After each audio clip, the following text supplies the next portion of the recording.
بسم اللہ الرحمن الرحیم۔ قصہ ایک دشمن رسول صلی اللہ علیہ وسلم کے قتل کا۔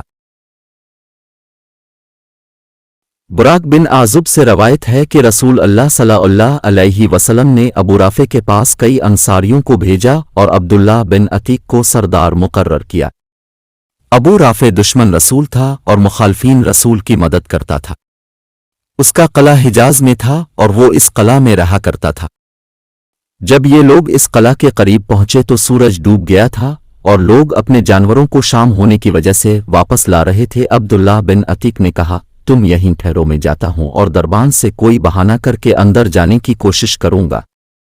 ابن عتیق کہتے ہیں کہ میں گیا اور دربان کو ملنے کی تدبیر کر رہا تھا کہ اتنے میں قلعہ والوں کا ایک گدھا گم ہو گیا اور وہ اسے روشنی لے کر تلاش کرنے نکلے۔ میں ڈرا کہ کہیں مجھ کو پہچان نہ لے، لہٰذا میں نے اپنا سر چھپا لیا اور اس طرح بیٹھ گیا جس طرح کوئی رفع حاجت کے لیے بیٹھا۔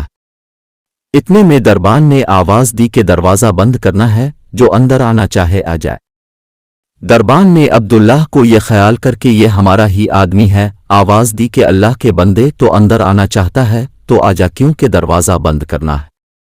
عبداللہ بن عتیق کہتے ہیں کہ میں یہ سن کر اندر گیا اور گدھوں کے باندھنے کی جگہ چھپ گیا۔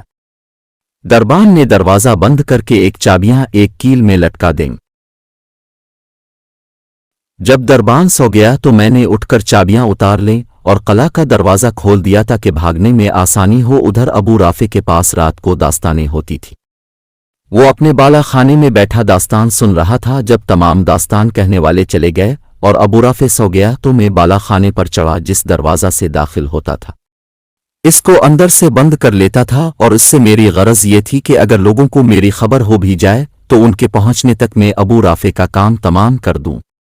غرض میں ابو رافع تک پہنچا۔ وہ ایک اندھیرے کمرے میں اپنے بچوں کے ساتھ سو رہا تھا۔ میں اس جگہ کو اچھی طرح معلوم نہ کر سکا اور ابو رافع کہہ کر پکارا۔ اس نے کہا، کون ہے؟ میں نے آواز پر ہاتھ بڑھا کر تلوار ماری۔ میرا دل دھڑک رہا تھا مگر یہ وار خالی گیا اور وہ چلایا۔ میں کوٹری سے باہر آ گیا اور پھر فورا ہی اندر جا کر پوچھا، اے ابو رافع، تم کیوں چلائے؟ اس نے مجھے اپنا آدمی سمجھ کر کہا، تیری ماں تجھے روئے، ابھی مجھ پر کسی نے تلوار سے وار کیا۔ یہ سنتے ہی میں نے ایک ضرب لگائی، زخم اگرچہ گہرا لگا مگر مرا نہیں۔ اس کی بیوی بھاگی اور وہ چیجا میں پھر آواز بدل کر مددگار کی حیثیت سے قریب گیا تو وہ چت پڑا تھا۔ میں نے تلوار پیٹ پر رکھ کر زور سے دبا دی گئی، ایک ہڈیاں ٹوٹنے کی آوازیں سنی، تلوار چیرتی ہوئی پیٹھ تک پہنچ گئی۔ اب مجھے یقین ہوا کہ وہ ہلاک ہو گیا ہے۔ پھر میں واپس لوٹا اور ایک ایک درواز کھولتا جاتا اور سیڑھیوں سے اترتا جاتا تھا۔ میں سمجھ میں آ گئی چاندنی رات تھی۔ میں گرا پڑا، پنڈلی ٹوٹ گئی۔ میں نے امامہ سے پنڈلی کو باندھ لیا اور قلعہ سے باہر آ کر بیٹھ گیا اور دل میں طے کر لیا، اس وقت تک یہاں سے نہیں جاؤں گا جب تک اس کے مرنے کا یقین نہ ہو جائے۔